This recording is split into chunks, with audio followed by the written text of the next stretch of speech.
राहील और रोशनी बचपन के दोस्त थे।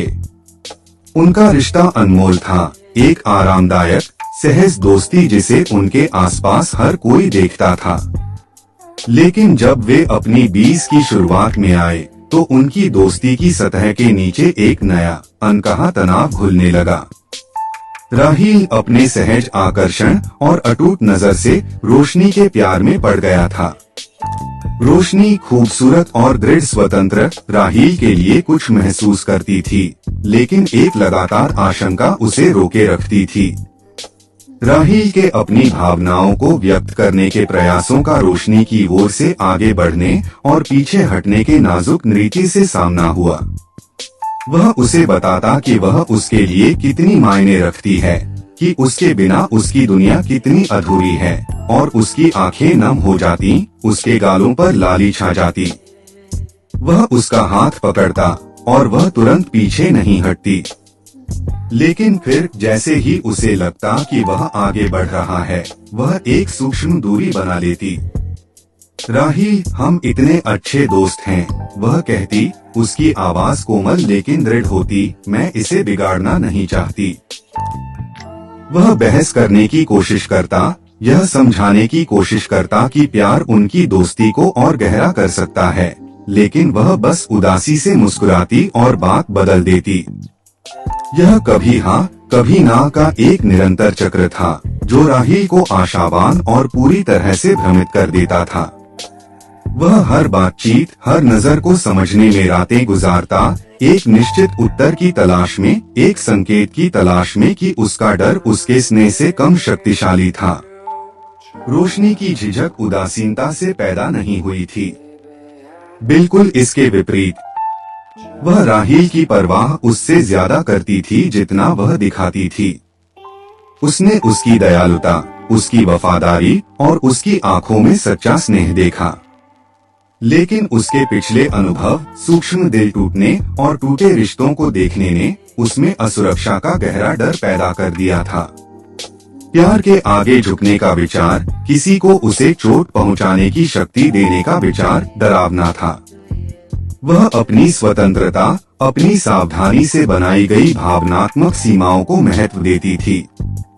राहील को एक दोस्त के रूप में खोने का विचार, उनकी आरामदायक गतिशीलता के कुछ गंदा और अप्रत्याशित में बदलने का विचार उसे डर से भर देता था।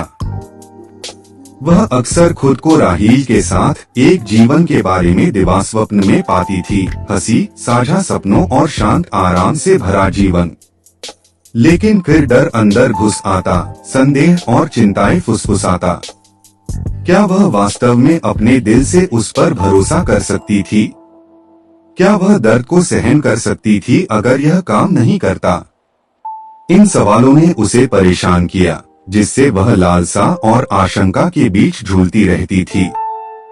एक शाम, एक विशेष रूप से हार्दिक बातचीत के बाद, जहां राहील ने एक बार फिर अपना दिल खोल दिया, रोशनी ने खुद को एक चौराहे पर पाया।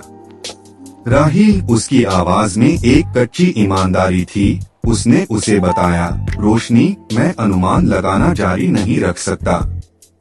मेरा दिल तुम्हारे लिए तरस रहा है और मुझे यह जानने की जरूरत है कि क्या कोई मौका है, या अगर मुझे आगे बढ़ने की जरूरत है। उसके शब्दों ने एक तार छेड़ दिया। उसने उसकी आंखों में दर्द देखा, लगातार अनिश्चितता की थकान देखी। तभी उसे एहसास हुआ कि उसका डर न केवल उसे रोके हुए था, बल्कि वह उसे चोट भी पहुंचा रहा था। वह उसे इस भावनात्मक अनिश्चितता में निलंबित नहीं रख सकती थी। गहरी सांस लेते हुए रोशनी ने उसे देखा। उसकी सामान्य सतर्कता क्षण भर के लिए भूल गई। राहील, उसने शुरू किया। उसकी आवाज नरम लेकिन स्थिर थी। मैं डरी हुई हूँ। मैं बहुत बहुत डरी हुई हूँ कि अगर हम यह कदम उठाते हैं तो क्या हो सकता है। लेकिन उसने रोका। उसकी नजरें उससे मिलीं।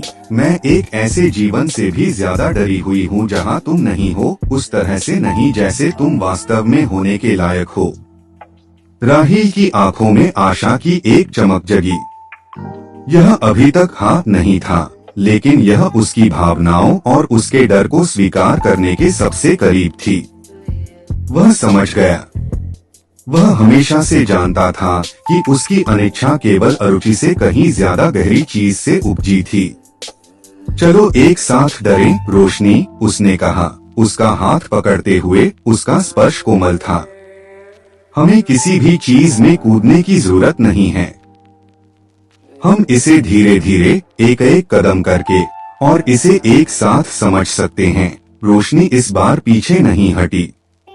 उसके हाथ का स्पर्श आरामदायक, आश्वस्त करने वाला था। डर गायब नहीं हुआ था, लेकिन पहली बार यह प्रबंधनीय लगा।